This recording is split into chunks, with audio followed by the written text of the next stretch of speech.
नमस्कार साथियों।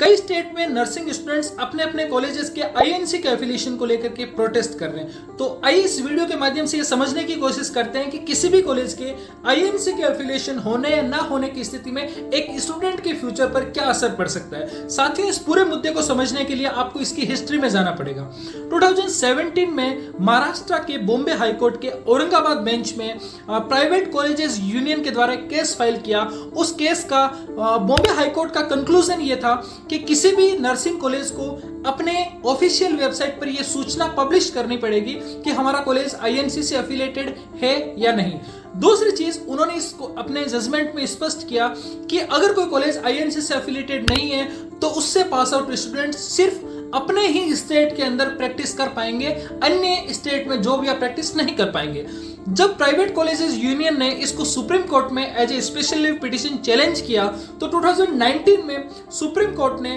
इस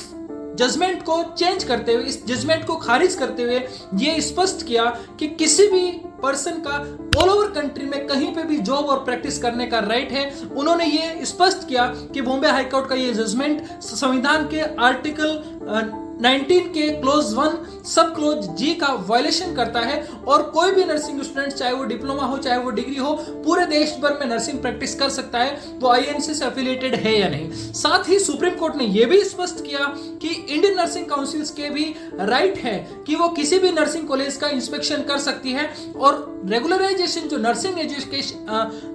एजुकेशन के रेगुलराइजेशन का जो काम है वो इंडियन नर्सिंग काउंसिल का है। उसके बाद में इंडियन नर्सिंग काउंसिल ने प्रेस रिलीज जारी करते हुए ये स्पष्ट किया कि इंडियन नर्सिंग काउंसिल अपने INC act, Indian nursing council act 1947 के तहत सेक्शन 13 और 14 के तहत किसी भी नर्सिंग कॉलेज का इंस्पेक्शन कर सकती है। साथ ही उन्होंने यह भी स्पष्ट किया कि अगर कोई नर्सिंग कॉलेज आईएनसी से एफिलिएशन नहीं है तो उससे पास आउट स्टूडेंट सिर्फ अपने ही स्टेट के अंदर रजिस्ट्रेशन करा पाएंगे, अन्य स्टेट में रजिस्ट्रेशन नहीं करा पाएंगे। इस पूरे मामले से आपके फ्यूचर पर क्या असर पड़ सकता है, तो साथियों मैं आपको बताना चाहूंगा कि कई सारे स्टेट में like Bihar staff nurse vacancy, Bihar tutor vacancy, GMC Azamgarh vacancy, Saharanpur vacancy,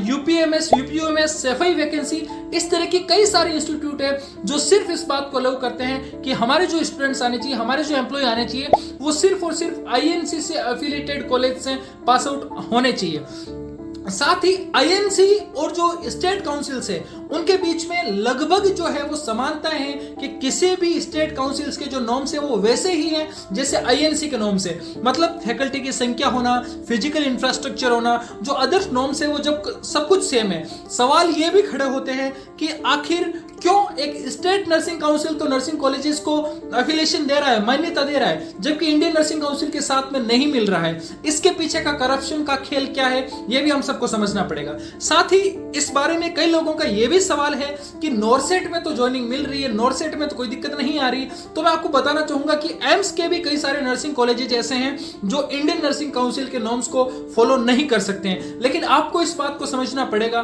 कि अगर कोई नर्सिंग कॉलेजेस आईएनसी से एफिलिएशन नहीं है तो आपका जॉब की अपॉर्चुनिटी आपके अपने स्टेट तक सीमित होकर के रह जाएगी, क्योंकि ज्यादातर इंस्टीट्यूट और ज्यादातर जो